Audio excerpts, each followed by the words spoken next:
হয় সকাল 8:30। বাইরে খুব কুয়াশা, নিম্নচাপ চলছে। আজকে খুব শীতও পড়ছে। আসসালামু আলাইকুম ভিউয়ার্স, তোমরা সবাই কেমন আছো? অনেকদিন কোনো ভিডিও দেওয়া হয় না ব্যস্ততার কারণে, তো আজকে আবার চলে আসলাম।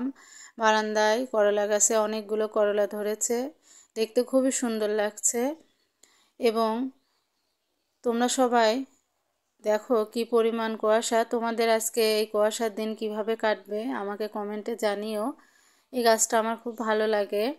সকালে হালকা নাস্তা তৈরি করব। নাস্তা তৈরি করা হয়ে গেলে দুপুরের জন্য চিংড়ির মালাইকারি করব। ফুল ফুটলে দেখতে খুবই সুন্দর লাগে। সকালে কাজ সেরে গোসল করা হয়ে গেছে দুপুরের। এখন রান্নাঘরে যাচ্ছি চিংড়ির মালাইকারি রান্না করার জন্য। সব রান্নার প্রসেসিংগুলো শুরু করতে হবে, তো করে ধুয়ে নিতে হবে। এবং এখানে হেল্পিং হ্যান্ড সিম ভাজতেছে, সিম ভাজিও করা হবে। তার সাথে চিংড়ির মালাইকারির যে ইনগ্রিডিয়েন্টসগুলো লাগবে সেগুলো প্রসেসিং করা হচ্ছে।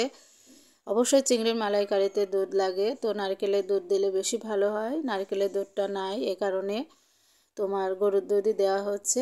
আর ইনগ্রিডিয়েন্টসগুলো সব ব্লেন্ডার করে নিতে হবে। আদা, পেঁয়াজ, ঝাল এগুলো সব ব্লেন্ডার করে নিয়ে দিতে হবে। কড়াইতে তেল দিয়ে চিংড়িগুলো হলুদ দিয়ে একটু মাখিয়ে রেখে তারপরে একটু তেলে ভেজে নিতে হবে।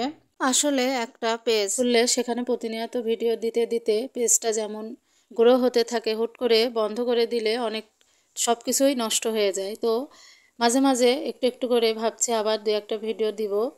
এ পর্যায়ে তেলের উপরে পেঁয়াজটাকে ভেজে নিয়ে যে ব্লেন্ডার করা মশলা ছিল ওগুলো দিয়ে এগুলো খুব সুন্দর করে কষিয়ে নিতে হবে। মশলাটার মধ্যে এখন লবণ দিয়ে দেওয়া হলো এবং আরও যেই ধনিয়ার গুঁড়া, ঝালের গুঁড়া, হলুদের গুঁড়া সবগুলো দিয়ে দিচ্ছি। দেখছো কী পরিমাণ আমি দিচ্ছি, আর মাছের পরিমাণটাও তোমরা দেখেছো। এভাবে দিয়ে নিতে হবে। মশলাটা একটু কষানো ভাব হয়ে আসলে তখন দুধগুলো ঢেলে দিতে হবে। কী পরিমাণ দুধ দিলাম সেটা তোমরা দেখলে। তো এই মশলাটাকে এখন সুন্দর করে কষাতে হবে এবং এই মশলাটা যখন একটু বলক ওঠা ওঠা ভাব হবে এই পর্যায়ে আমি ঘি দিয়ে দিব। ঘি দিয়ে এটাকে সুন্দর করে বলক তুলতে হবে। তো যেটা বলছিলাম যে আসলে পেজে সব সময় রানিং থাকতে হয়, অ্যাক্টিভ থাকতে হয়। আমি বিভিন্ন ব্যস্ততার কারণে এবং নিজের গাফিলতি বলতে পারো আর রানিং থাকতে পারিনি। এই পর্যায়ে একটু চিনি দিয়ে দিলাম। চিনিটা টেস্টের জন্য, এটা নিজের মন মতো পরিমাণ মতো দিতে হবে, যে যেমন পরিমাণ খায়। আমি কতটুকু দিয়েছি তোমরা দেখলে। এখন এ পাশের একটা কড়াইতে একটু পেঁয়াজ ভেজে নিব। পেঁয়াজ ভাজিটা এই চিংড়ির মালাইকারির ওপরে দিলে ফ্লেভারটা খুব সুন্দর আসবে।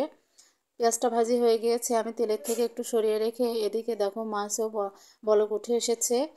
এখন আরেকটু বলক তুলতে হবে। হ্যাঁ, আমি অফ ক্যামেরায় একটু লেবুর রস দিয়ে দিয়েছি আর কয়েকটা কাঁচা ঝাল দিয়ে দিয়েছি। এ পর্যায়ে আমি ভেজে রাখা পেঁয়াজটা ছিটিয়ে দিলাম, আমি ঢেকে দিলাম। এই তো হয়ে গেছে আমার চিংড়ির মালাইকারি। কি সুন্দর কালার এসেছে দেখতে পাচ্ছ। আজকের মতো টাটা, বাই বাই। ইনশাল্লাহ পরবর্তী একটা ভিডিওতে তোমাদের সাথে দেখা হবে।